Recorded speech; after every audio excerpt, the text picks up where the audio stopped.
a lot of stuff in my garage. I like to dumpster dive. I've been doing it for a long time. So about once a year, I go through, I clean everything up, and sometimes I find really cool stuff that I forgot that I had. Let's make over this old tray I picked up from somebody else at Rancho Coop. I'm using the IOD paint Inlay. I spritzed it with a little water because it helps the DIY paint really go far.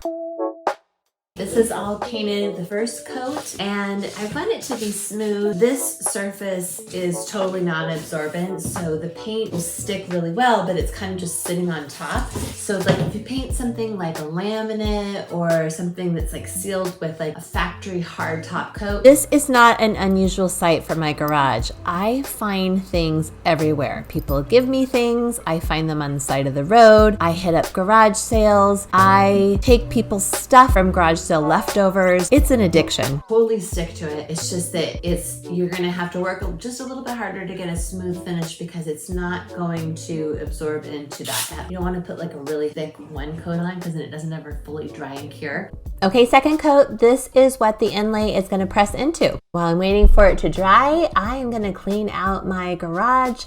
There's some moving blankets I forgot I had and all kinds of stuff. The inlay is dry, so you want to re-wet it, and then you're going to really gently pull it up, and look at that. The paint embeds into your wet paint. Before you put a brush on top coat, use a workable fixative or something to keep that paint in place. And then I'm brushing on Big Top and we're all set.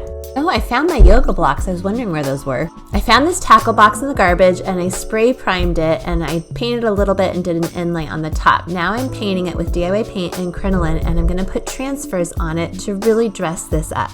When applying IOD transfers, you wanna make sure it's really dry and clean. And so while that is happening, I'm gonna finish my garage. I found my yoga mat. Oh my gosh. IOD transfers come in several sheets. So I'm using the Seeds catalog. I had some left over from a prior project. So I'm cutting them in pieces, and then I'm going to place them on the dry paint, use the enclosed burnishing stick to rub it off, and the plastic just pulls up. When it's done, turn that plastic over and just finish burnishing it, and you're all set.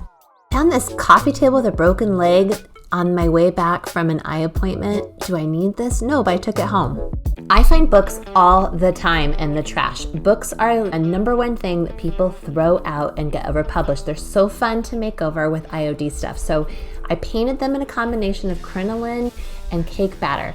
I'm using the Persephone IOD mold for the first one and the Oakley. So I'm pressing in the clay and then you roll it up like that. Persephone is pretty thick, so it might take a little while to dry. Before it's dry, I am putting some glue on the back of it. I like to use Tight Bond wood glue. And then while it dries, make sure that you continuously press down the edges because it will shrink up.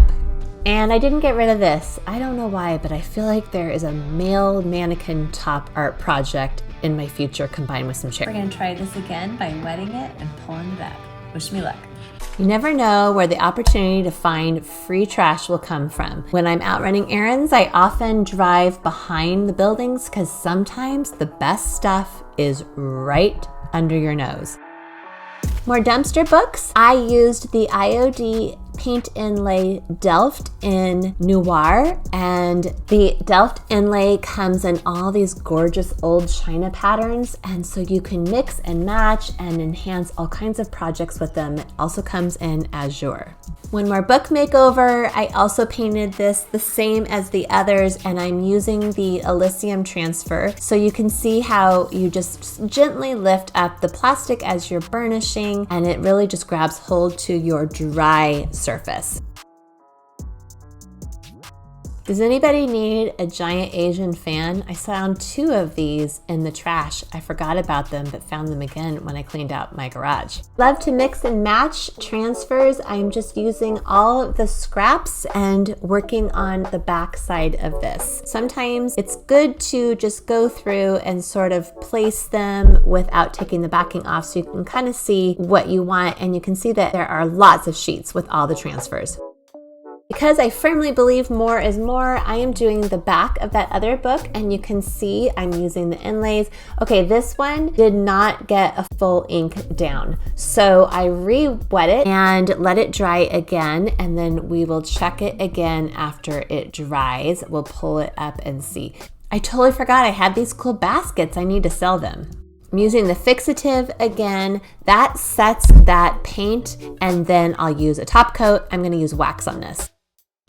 I love the way my dumpster books turned out with the IOD enhancements. I used a combination of some dark and clear wax on the Persephone mold. Really highlights those things. I can't wait to put these in my spot at Rancho Coop, and I know somebody will love them. If you like this video, please like and subscribe to Redo Interiors. I will post a link to all the products I used, and you can find me online and in person at Rancho Coop in Oakley, California. Thanks for watching.